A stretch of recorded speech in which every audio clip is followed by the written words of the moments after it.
मित्रों, रामायण में एक घटना का वर्णन आता है कि श्री राम को न चाहते हुए भी जान से प्यारे अपने अनुज लक्ष्मण को मृत्युदंड देना पड़ता है।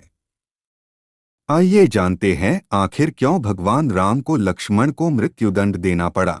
ये घटना उस वक्त की है जब श्री राम लंका विजय करके अयोध्या लौट आते हैं और अयोध्या के राजा बन जाते हैं।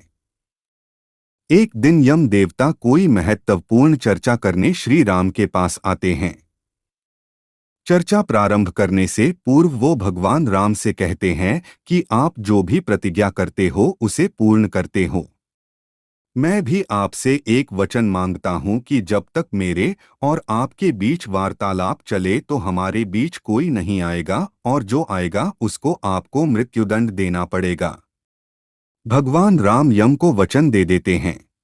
राम लक्ष्मण को यह कहते हुए द्वारपाल नियुक्त कर देते हैं कि जब तक उनकी और यम की बात हो रही है वो किसी को भी अंदर न आने दे, अन्यथा उसे उन्हें मृत्युदंड देना पड़ेगा। लक्ष्मण भाई की आज्ञा मानकर द्वारपाल बनकर खड़े हो जाते हैं। लक्ष्मण को द्वारपाल बने कुछ ही समय बीतता है, वहां पर ऋषि दुर्वासा का आगमन होता है। जब दुर्वासा ने लक्ष्मण से अपने आगमन के बारे में राम को जानकारी देने के लिए कहा तो लक्ष्मण ने विनम्रता के साथ मना कर दिया।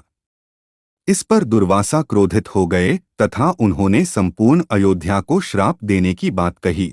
लक्ष्मण समझ गए कि ये एक विकट स्थिति है जिसमें या तो उन्हें रामाज्ञा का उल्लंघन करना होगा या फिर संपूर्ण नगर को ऋषि के श्राप की अग्नि में झोंकना होगा। लक्ष्मण ने शीघ्र ही यह निश्चय कर लिया कि उनको स्वयं का बलिदान देना होगा ताकि वो नगर वासियों को ऋषि के श्राप से बचा सकें।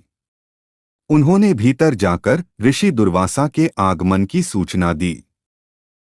राम भगवान ने शीघ्रता से यम के साथ अपनी वार्तालाप समाप्त कर ऋषि दुर्वासा की आवभगत की।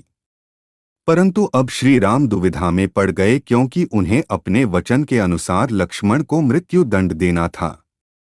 वो समझ नहीं पा रहे थे कि वो अपने भाई को मृत्युदंड कैसे दे, लेकिन उन्होंने यम को वचन दिया था जिसे निभाना ही था।